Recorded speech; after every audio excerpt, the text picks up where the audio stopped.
तो समाहार द्वंद्व समास कहाँ कहाँ होता है साथियों, ये हम देखेंगे। तो समाहार द्वंद्व समास में जो सूत्र हमारा है, समाहार द्वंद्व समास की पहले परिभाषा देख लेते हैं। जब समास में ऐसी संज्ञाएं आती हैं जो चार शब्द से जुड़ी होने पर भी समूह का बोध कराती हैं, वहाँ समाहार द्वंद्व समास होता है। कहाँ कहाँ समाहार द्वंद्व होता है कि जब समास में ऐसी संज्ञा आए जो चार से जुड़ी हो लेकिन एक समूह का बोध कराएं, वहाँ समाहार द्वंद्व समास होगा। तो समाहार द्वंद्व समास में जैसे एक उदाहरण है आहार निद्रा भयम। आहार निद्रा भयम में समाहार द्वंद्व समास है और ये एक समूह का बोध हो रहा है, इसमें एक समूह का बोध हो रहा है, इसीलिए आहार निद्रा भयम में समाहार द्वंद्व समास है।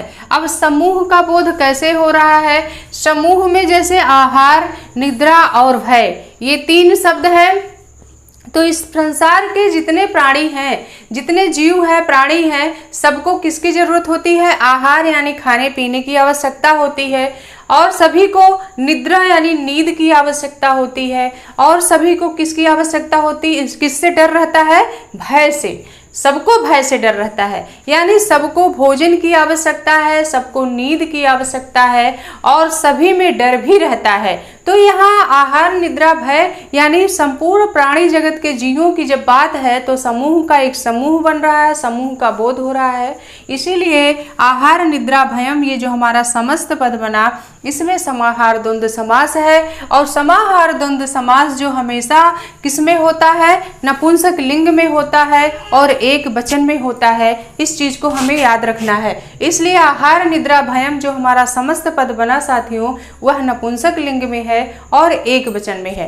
अब आइए हम देखते हैं समाहार द्वंद्व समास कहाँ कहाँ होता है। तो एक सूत्र दिया है प्राणी तूर्य सेनांग नाम, कि प्राणियों के अगर नाम हो, गाने बजाने वाले अंग के वाचक के नाम हो, सेना के अंग के वाचक नाम हो, तो वहां पर समाहार द्वंद्व समास होता है। अब प्राणी का पहले देख लें उदाहरण। प्राणी में जैसे क्या, प्राणी के अंगवाचक शब्दों में समाहार द्वंद्व समास होता है। जैसे उदाहरण दिया गया पाणिपादम।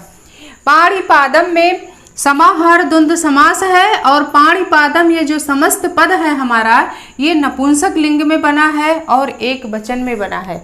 अब जब हम इसका विग्रह करेंगे तो इसका विग्रह हो जाएगा पाणिचा पादौचा,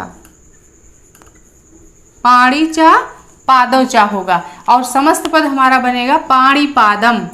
पाणी क्यों होगा, क्योंकि पाणी में दो है, दो वचन है, हाथ सबके पास दो होते हैं, इसलिए पाणी दो वचन में आया है। पादव यानी पैर भी दो होते हैं, इसलिए पादो जो यहाँ शब्द है ये दो वचन में आया हुआ है। इसीलिए हमारा विग्रह जब दो वचन में होगा पाणिचा पादौचा, क्योंकि हाथ और पैर दो होते हैं, एक नहीं होता है, इसलिए विग्रह वाक्य में एक वचन नहीं लगा है, दो वचन का प्रयोग हुआ है। और हमारा जो समस्त पद बना वह एक वचन में बना, नपुंसक लिंग में बना और हो गया पाणिपादम। ये चीज हमको याद रखना है कि पाणिपादम का जो विग्रह होगा वह पाणी का पाणी होगा और पादम का पादव होगा। पाणिचा पादौचा इति पाणिपादम। तो इसमें समस्त पद हमारा समाहार द्वंद्व समास है। अब है तूर्य, ये तो हो गया पहला प्राणी का। दूसरा है तूर्य। तूर्य क्या मतलब है, गाने बजाने वाले अंगवाचक शब्दों में।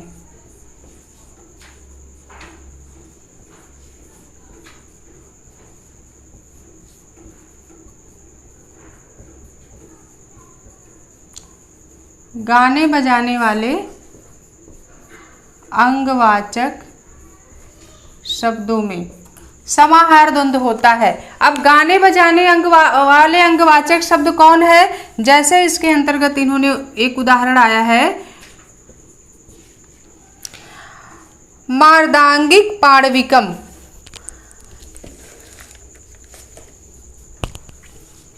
उदाहरण है हमारा इसके अंतर्गत मार्दांगिक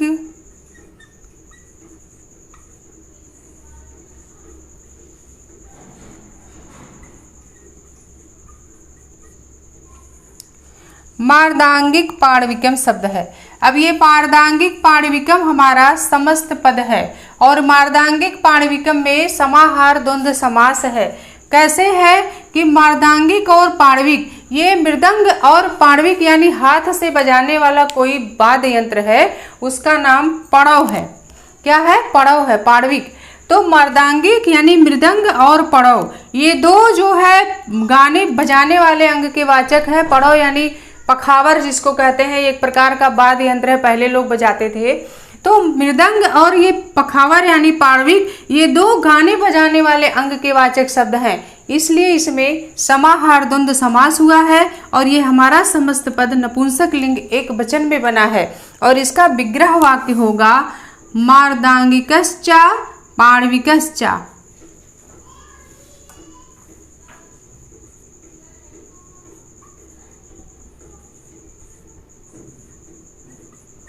मार्दांगिकश्चा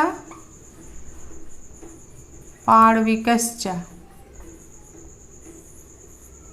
मार्दांगिकश्चा और पाणविकश्चा में कौन सा समास है? समाहार द्वंद्व समास है। अब आगे है सेना के अंगवाचक शब्द। तीसरा है हमारा सेना के अंगवाचक शब्द में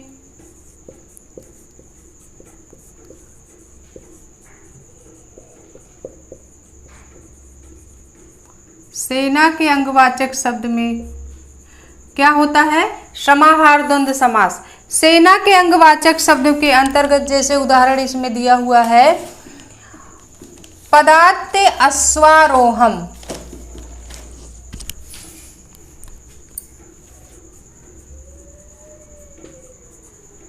इसके अंतर्गत उदाहरण है पदात्ते स्वारोहम।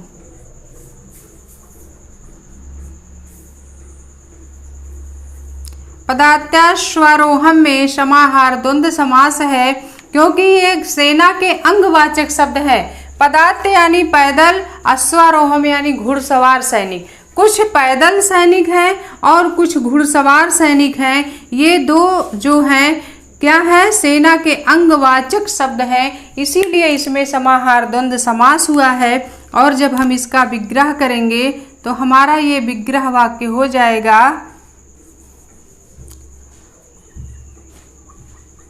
अश्वारोहश्च पदात्यश्च। अश्वारोहश्च पदात्यश्च पदात्य अश्वारोहम। अश्वारोहम यानी घुड़सवार सैनिक, पदात्यश्च पैदल सैनिक। ये दोनों में कौन सा समास हुआ? समाहार द्वंद्व समास हुआ, क्योंकि ये अश्वारोही और पैदल जो सैनिक हैं ये एक समूह में जा रहे हैं, समूह का बोध हो रहा है, इसीलिए पदार्थ अश्वारोहम में समाहार द्वंद्व समास हुआ। तो समाहार द्वंद्व समास हमारा कहाँ कहाँ है? क्या है समाहार? कि जब समास में ऐसी संज्ञा आती है जो चार शब्द से जुड़ी होकर समूह का बोध कराती है, समाहार द्वंद्व के अंतर्गत आ जाता है, या उसे समाहार द्वंद्व समास कहते हैं। इसके अंतर्गत एक उदाहरण है आहार निद्रा भयम। आहार निद्रा भयम में भी समाहार द्वंद्व समास है। इसका विग्रह वाक्य है आहारश्चा निद्राचा भयंचा। और समाहार द्वंद्व समास कहाँ कहाँ होता है? तो इसके अंतर्गत जो हमारा पहला सूत्र है ये है प्राणी तूर्य सेनांग नाम, कि प्राणियों के अंगवाचक का नाम अगर आ जाए तो वहाँ समाहार द्वंद्व समास होता है। जैसे इसका उदाहरण है पाणिपादम। पाणिपादम का विग्रह वाक्य होगा पाणिचा पादवचा, क्योंकि ये विग्रह हमारा द्विवचन में होगा, क्योंकि हाथ और पैर दो दो होते हैं, एक नहीं होते हैं, इसीलिए विग्रह वाक्य में दो वचन है। पाणी में दो वचन है और पादों में भी दो वचन है। फिर है तूर्य यानी गाने बजाने वाले अंग के वाचक शब्द में समाहार द्वंद्व होता है। इसके अंतर्गत एक उदाहरण है मार्दांगिक पाणविकम। मार्दांगिक और पाणविक दो प्रकार के वाद्य यंत्र हैं या बजाने वाले यंत्र हैं, और ये जो है जो इनमें कौन सा समास हो गया? फिर समाहार द्वंद्व हो गया, और इसका विग्रह वाक्य हो गया मार्दांगिकश्च पाणविकश्च। फिर सेना के अंगवाचक शब्दों में भी समाहार द्वंद्व समास होगा। इसके अंतर्गत उदाहरण आया पदात्य अश्वारोहम। पैदल सैनिक और अश्वारोहम माने घुड़सवार सैनिक, ये भी एक समूह का बोध करा रहे हैं, इसलिए इसमें भी समाहार द्वंद्व समास हुआ। और एक दूसरा इसके अंतर्गत एक उदाहरण और है रथिका अश्वारोहम। रथिका अश्वारोहम। रथिका अश्वारोहम में भी समाहार द्वंद है। यह समस्त पद हमारा नपुंसक लिंग में है और एक वचन में है। इसका जब हम विग्रह करेंगे तो हो जाएगा रथिकाश्चा, रथिकाश्चा और अश्वारोहश्चा, रथिकाश्चा और अश्वारोहश्चा। यानी रथ, कुछ सैनिक जो है रथ से जा रहे हैं और कुछ सैनिक घुड़सवार जा रहे हैं, घुड़सवारी सैनिक, यानी कुछ रथी है और कुछ घुड़सवार हैं। ये एक समूह का बोध करा रहे हैं, इसलिए रथिका अश्वारोहम में समाहार द्वंद्व समास है साथियों। और हमारा समस्त पद बना किसमें? नपुंसक लिंग में बना और एक वचन में बना। अब हम आगे देख लेते हैं कि और कहाँ कहाँ समाहार द्वंद्व समास होता है। तो अगला जो हमारा सूत्र है, जातिर अप्राणी नाम। अगला सूत्र हमारा है जातिर अप्राणी नाम।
जातिर अप्राणी नाम, ये सूत्र हमारा कह रहा है कि अचेतन पदार्थों के अंगवाचक अगर शब्द आ जाए तो वहां भी समाहार द्वंद्व समास होगा।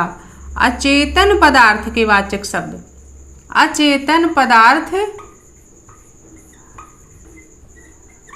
के वाचक शब्द,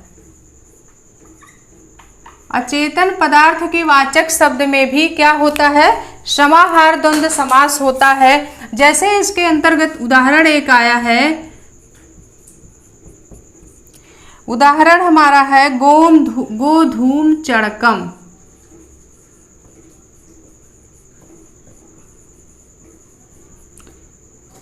गोधूम चड़कम, गोधूम चड़कम ये हमारा क्या है? समस्त पद है। गोधूम चड़कम में समस्त पद ये हमारा है और इसमें समाहार द्वंद्व समास है। और इसका जब हम विग्रह करेंगे तो हो जाएगा गोधूमश्चा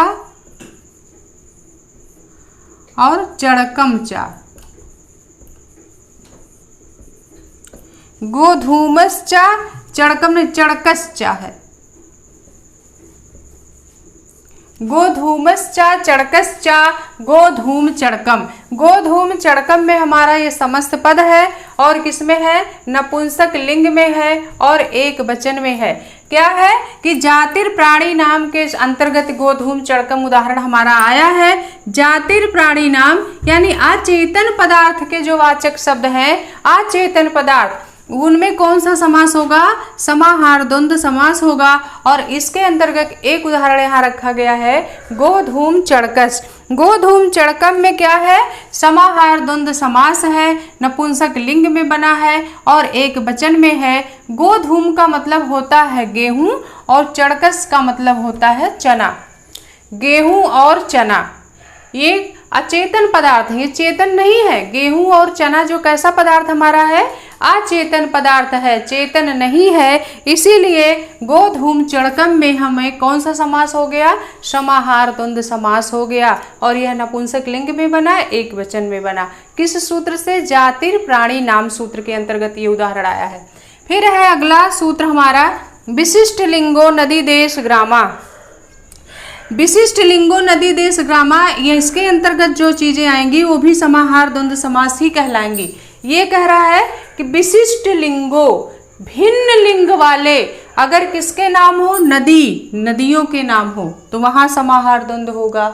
देश, देशों के नाम हो वहां भी समाहार द्वंद्व होगा। अग्रामाः, यानी ग्राम शब्द ना हो बल्कि नगर हो तो वहां भी समाहार द्वंद्व समास होगा। क्या होगा, इस सूत्र को अच्छे से समझ लीजिए। विशिष्ट लिंगो, भिन्न लिंग वाले, कैसे हो, नदियों का नाम आए तो वहां समाहार द्वंद्व होगा, लेकिन कैसा होगा, कब होगा, कि अगर वो लिंग भिन्न हो, यानी पुल्लिंग हो या स्त्रीलिंग हो, नपुंसक लिंग हो, भिन्न लिंग हो, तब वहां समाहार द्वंद्व होगा। और देशों के नाम अगर आए, देश के नाम में भी भिन्न लिंग हो, कोई पुल्लिंग में हो, कोई नपुंसक लिंग में हो या स्त्रीलिंग में हो, तो वहां भी समाहार द्वंद्व होगा। आग्रामः, यानी ग्राम शब्द ना हो बल्कि नगर शब्द अगर आ जाए और नगरों के नाम भिन्न लिंग में हो तो वहां भी समाहार द्वंद्व समास होगा। इसका सूत्र यही है, विशिष्ट लिंगो नदी देश ग्रामाः, यानी भिन्न लिंग वाले नदियों का नाम आ जाए वहां समाहार द्वंद्व होगा। ग्राम, देश के नाम आ जाए वहां समाहार द्वंद्व होगा, लेकिन ग्राम शब्द ना हो बल्कि नगर शब्द आ जाए वहां भी समाहार द्वंद्व समास होगा। अगर भिन्न लिंग ना हो, एक लिंग हो, तब क्या होगा, तो ये कह रहा है सूत्र की भिन्न लिंग हो तभी समाहार होगा। और अगर एक ही लिंग के सब आ जाएंगे तो वहां समाहार नहीं होगा। तब वहां कौन सा समास हो जाएगा, तब वहां साथियों हमारा इतरेतर द्वंद्व समास होगा। समास तो द्वंद्व ही होगा, लेकिन तब वहां इतरेतर के अंतर्गत आ जाएगा। अगर एक लिंग के नाम हो आ जाएंगे, लेकिन जब भिन्न लिंग के, अलग अलग लिंग के नाम आएंगे तो वहां जो है समाहार द्वंद्व समास होगा। इसको हम उदाहरण के द्वारा समझते हैं तो हमारे समझ में आसानी से आ जाएगा। लिंग, नदियों के नाम, नदियों के नाम अगर आ जाए, नदियों के भिन्न लिंग, ऐसे लिखते हैं, नदियों के भिन्न लिंग वाले नाम, भिन्न लिंग वाले शब्दों में, नदियों के भिन्न लिंग वाले शब्द कैसे, इसके अंतर्गत उदाहरण हमारा आया है गंगा सोड़म। ये समस्त पद है हमारा गंगा सोड़म, गंगा सोड़म। गंगा सोड़म हमारा कैसा पद है, ये समस्त पद है और यह नपुंसक लिंग में एक वचन में बना हुआ है, तो इसमें समाहार द्वंद्व है। जब हम इसका विग्रह करेंगे तो गंगाचा सोड़श्चा, ये हमारा विग्रह वाक्य हो जाएगा। गंगाचा सोड़श्चा ये हमारा विग्रह वाक्य है। कैसा वाक्य है, विग्रह वाक्य है, गंगाचा सोड़श्चा। अब हम ये देखते हैं कि नदियों के भिन्न लिंग कहाँ है इसमें, गंगा सोड़म में। तो ये जो हमारा गंगा शब्द है, ये गंगा नदी किसमें है, स्त्रीलिंग में है। गंगा शब्द किसमें है, स्त्रीलिंग में है। और ये जो सोड़ है ये पुल्लिंग में है। सोड़ शब्द कैसा है, पुल्लिंग में है। तो नदियों के भिन्न लिंग यहाँ आ गए, गंगा स्त्रीलिंग, सोड़ पुल्लिंग में है। यहाँ भिन्न लिंग है, एक ही लिंग नहीं है कि गंगा अगर स्त्रीलिंग है तो सोड़ भी स्त्रीलिंग है। अगर एक लिंग में होता तब यहाँ गंगा सोड़म नहीं होता, तब यहाँ इतरेतर द्वंद्व समास हो जाता। लेकिन गंगा सोड़म ये समाहार द्वंद्व समास में प्रथम जो है एक वचन में बना हुआ है और नपुंसक लिंग में बना हुआ है। तो हमारा ये जो गंगा सोड़म बना इसीलिए बना कि नदियों के भिन्न लिंग नाम आए हैं, इसलिए यहाँ समाहार द्वंद्व समास हुआ। और समाहार द्वंद्व समास जब हो गया साथियों तो ये हमारा समस्त पद नपुंसक लिंग में बना और एक वचन में बना। अगर एक लिंग वाले नदियों के नाम आ जाए,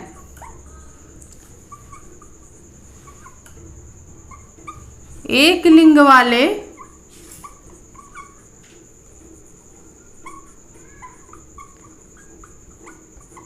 नदियों के नाम में कौन सा समास हो जाएगा, तब एक लिंग वाले नदियों के अगर नाम हो तो जैसे गंगा यमुने,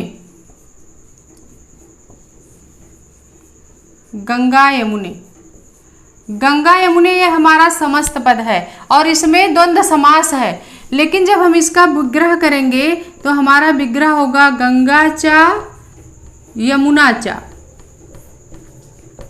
गंगा चा यमुना चा, ये गंगा शब्द हमारा स्त्रीलिंग में है और यमुना भी हमारा कैसा शब्द है, स्त्रीलिंग है।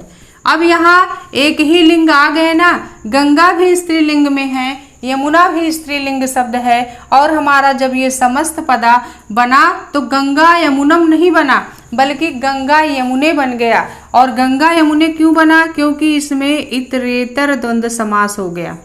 कौन सा समास है, इतरेतर द्वंद्व है। गंगा यमुने में इतरेतर द्वंद्व है और गंगा सोड़म में समाहार द्वंद्व है। कैसा है, समाहार द्वंद्व है।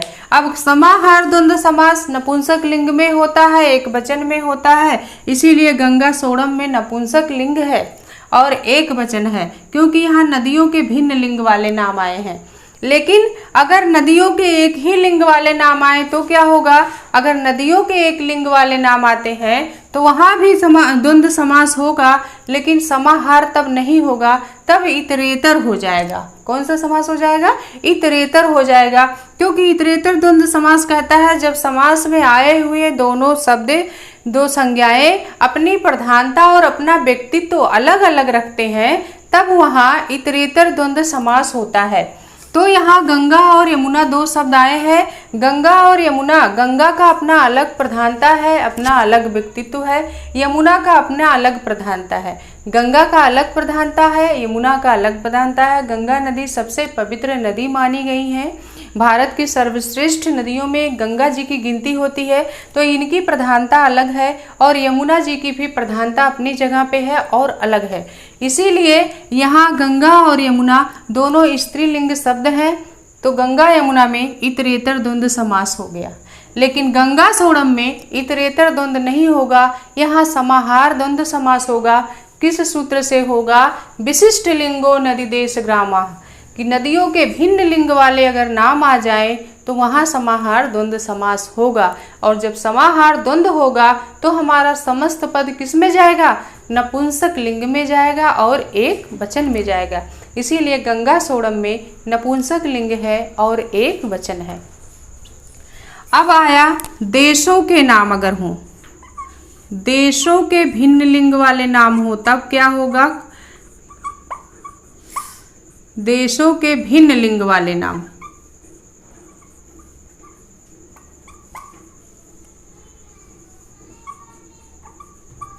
देशों के भिन्न लिंग वाले नाम, ये दूसरा है देश। देशों के भिन्न लिंग वाले नाम जैसे है, देशों के भिन्न लिंग वाले नाम में कौन सा समास होगा, समाहार द्वंद्व होगा। जैसे इसके अंतर्गत उदाहरण हमारा है कुरुक्षेत्रम, कुरुक्षेत्रम, ये हमारा समस्त पद है। कुरुक्षेत्रम क्या है, समस्त पद है। और जब हम इसका विग्रह करेंगे तो कुरुवश्चा कुरुक्षेत्रंचा हो जाएगा। कुरुवश्चा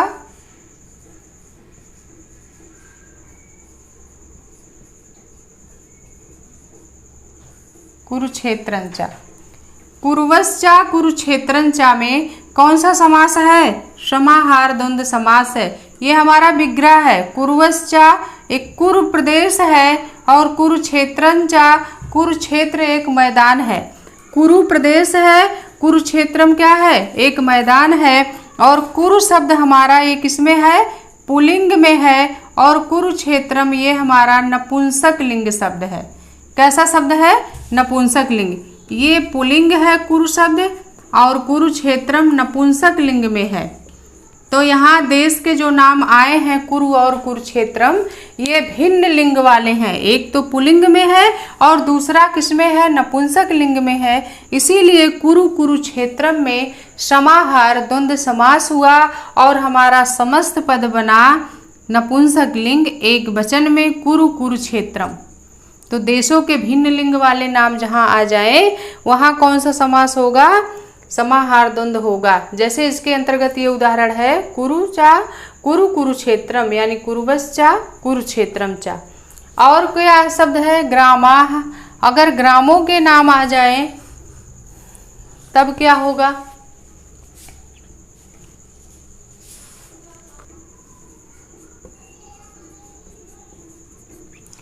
और तीसरा हमारा है, ये दिया है आग्रामाः। अगर ग्रामों के नाम हो तो क्या होगा? तो हमने लिख दिया है ग्रामों के नाम आने पर समाहार द्वंद्व नहीं होगा। ग्रामा इसीलिए यहाँ अग्रामाः शब्द दिया है, यानी ग्राम शब्द अगर आ जाता है तो वहाँ समाहार द्वंद्व समास नहीं होता है, बल्कि कहाँ होगा? अगर नगर शब्द आ जाए तब वहाँ समाहार द्वंद्व होगा। तो ग्रामाः में समाहार द्वंद्व नहीं होगा। कैसे नहीं होगा? जैसे इसके अंतर्गत एक उदाहरण है, जाम्बव सालु किन्यो। जाम्बव साल किन्यो। जाम्बव साल किन्यो में हमारा समाहार द्वंद्व समास नहीं हुआ है। ये जो हमारा समस्त पद है नपुंसक लिंग और एक वचन में नहीं है, बल्कि ये दो वचन में है। नपुंसक लिंग भी नहीं है, ये दो वचन में है। जाम्बव साल किन्यो में समाहार द्वंद्व नहीं है, बल्कि कौन सा समास है? इतरेतर द्वंद्व है।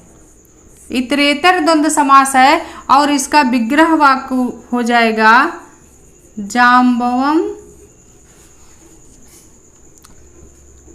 चा सालुकिनी चा।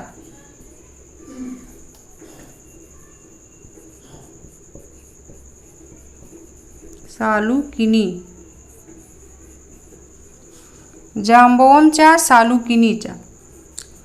जाम्बवम चा सालुकिनी चा, ये क्या है? ग्रामों के नाम इसमें आ गए हैं, क्योंकि जाम्बवम जो है ये तो नगर का नाम है। जाम्बव जो है ये क्या है? ये नगर है। ये नगर का नाम जाम्बव है और ये सालुकिनी किसी ग्राम का नाम है। किसका नाम है? ग्राम का नाम सालुकिनी है।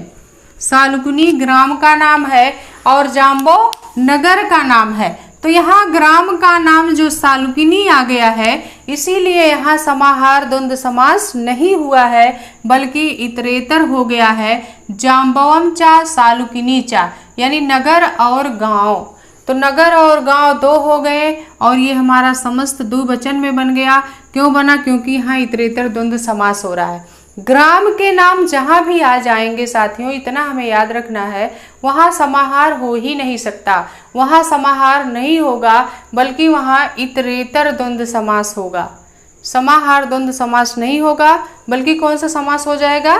इतरेतर द्वंद्व समास हो जाएगा। इसीलिए जाम्बवम सालुकिन्यो में जो हमारा द्वंद्व समास तो है, लेकिन कौन सा समास है? इतरेतर द्वंद्व समास है। अगर नगर के नाम आए तब क्या होगा? नगर के नाम आने पर, नगर के नाम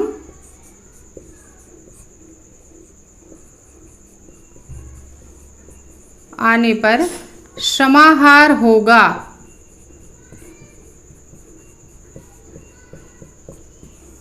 नगर के नाम आने पर समाहार होगा। जैसे इसके अंतर्गत एक उदाहरण हमारा है, दिया गया है, मथुरा पाटलिपुत्रम।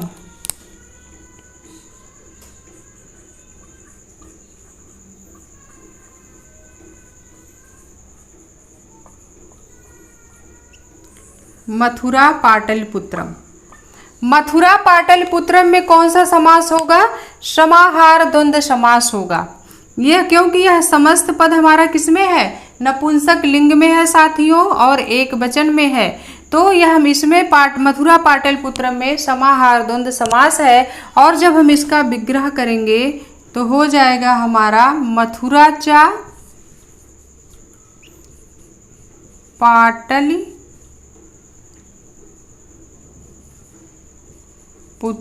चा। मथुरा चा पाटलिपुत्रम चा। तो मथुरा पाटलिपुत्रम में कौन सा समास हो गया? समाहार द्वंद्व समास। मथुरा भी किसका नाम है? नगर का नाम है। मथुरा एक नगर का नाम है और पाटलिपुत्र भी किसका नाम है? एक नगर का नाम है। मथुरा और पाटलिपुत्र दोनों नगर के नाम हैं, इसीलिए यहाँ समाहार द्वंद्व समास हो गया। अगर यहाँ ग्राम का नाम आ गया होता तब भी यहाँ समाहार द्वंद्व ना होता, बल्कि कौन सा समास हो जाता तब? इतरेतर द्वंद्व समास हो जाता। तो मथुरा पाटलिपुत्रम में समाहार द्वंद्व समास है, क्योंकि यहाँ नगर हैं दोनों। मथुरा भी एक नगर है, पाटलिपुत्र भी एक नगर है। यहाँ नगर के दोनों नाम नगर के आए हैं, इसीलिए मथुरा पाटलिपुत्रम में साथियों समाहार द्वंद्व समास हुआ है। और इसका विग्रह वाक्य हुआ है मथुरा चा पाटलिपुत्रम चा। पाटलिपुत्रम नपुंसक लिंग में है, इसीलिए पाटलिपुत्रम चा विग्रह वाक्य होगा। तो इस सूत्र से विशिष्ट लिंगो नदी देश ग्रामाः, ये सूत्र हमारा कहता है कि भिन्न लिंग वाले अगर नदी के नाम हो तो वहाँ समाहार द्वंद्व होगा, लेकिन एक लिंग में अगर नदियों का नाम आ जाए तो वहाँ समाहार नहीं होगा, बल्कि इतरेतर द्वंद्व समास हो जाएगा। जैसे इसके अंतर्गत उदाहरण था गंगा यमुने, इतरेतर द्वंद्व समास में गंगा चा यमुना चा। गंगा भी स्त्रीलिंग में है, यमुना भी स्त्रीलिंग में है, इसीलिए समस्त पद गंगा यमुने बना, इसमें इतरेतर द्वंद्व समास हुआ।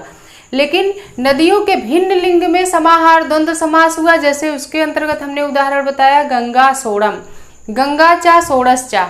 गंगा जो है हमारा पुल्लिंग में है और सोड़स हमारा किस में है? गंगा स्त्रीलिंग में है और सोड़ शब्द हमारा पुल्लिंग में है। तो यहाँ नदियों के भिन्न लिंग वाले नाम आए थे, इसीलिए गंगा सोड़म में समाहार द्वंद्व समास हुआ और समस्त पद नपुंसक लिंग एक वचन में हुआ। और कह रहे देशों के नाम अगर आ जाए तो वहाँ भी समाहार होगा, लेकिन कैसे देश? कि देशों के भिन्न लिंग वाले अगर नाम आ जाए तो वहाँ समाहार द्वंद्व होगा। जैसे इसके अंतर्गत उदाहरण था कुरुक्षेत्रम। कुरुक्षेत्रम में समाहार द्वंद्व समास है और समस्त पद जो हमारा कुरुक्षेत्रम है यह नपुंसक लिंग में है, एक वचन में है। कुरुवश्चा कुरुक्षेत्रंचा, कुरु प्रदेश पुल्लिंग में है और कुरुक्षेत्र नपुंसक लिंग में है, इसलिए देशों के नाम भिन्न लिंग में अलग अलग लिंग में आए हैं, इसीलिए इसमें समस्त पद हमारा समाहार द्वंद्व में बना। फिर है ग्रामों के नाम अगर आ गए तो वहाँ समाहार द्वंद्व नहीं होगा, बल्कि क्या होगा? इतरेतर द्वंद्व हो जाएगा। जैसे इसके अंतर्गत एक उदाहरण हमने बताया जाम्बौ सालकिन्नो। जाम्बौ नगर का नाम है, लेकिन सालुकिनी जो है एक गांव का नाम है। यहाँ ग्राम का नाम सालुकिनी आने के कारण यहाँ समाहार द्वंद्व नहीं हुआ, बल्कि कौन सा समास हो गया? इतरेतर द्वंद्व समास हो गया और हमारा समस्त पद बना जाम्बौ सालकिन्नो। जाम्बौ सालकिन्नो में द्वंद्व समास है, लेकिन हम लगाएंगे इतरेतर द्वंद्व समास। और कह रहे हैं कि अगर ग्रामों के नाम आ जाए तो द्वंद्व नहीं होगा, तो समाहार द्वंद्व कहाँ होगा? तो समाहार द्वंद्व नगरों के नाम आ जाए तो वहाँ होगा। तो नगरों के नाम का एक उदाहरण भी दिया इन्होंने, मथुरा पाटलिपुत्रम। मथुरा चा पाटलिपुत्रम चा। मथुरा और पाटलिपुत्र दोनों नगर के नाम हैं, इसीलिए दोनों नगर के नाम होने के कारण मथुरा पाटलिपुत्रम में समाहार द्वंद्व समास हुआ है। तो हमें इस सूत्र में एक चीज याद रखना है कि ग्राम के नाम अगर आ गए, जाम्बौ सालकिन्नो एक ही उदाहरण है, इसको आप याद करिए, क्योंकि सालुकिनी एक ग्राम का नाम है। तो अगर ये उदाहरण आया और पूछा गया इसमें कौन सा समास है, समाहार द्वंद्व, इतरेतर द्वंद्व, द्वंद्व समास, तो इस तरह से तो हम इसमें लगाएंगे जाम्बौ सालकिन्नो में इतरेतर द्वंद्व समास है। किस सूत्र से है? विशिष्ट लिंगो नदी देशो आग्रामाः। तो आज के लिए इतना ही साथियों, फिर आगे का जो सूत्र है हम अगली कक्षा में पढ़ाएंगे। आज के लिए इतना ही, आज की क्लास हम यहीं स्थगित कर रहे हैं, फिर हम आपसे नई क्लास में मिलेंगे।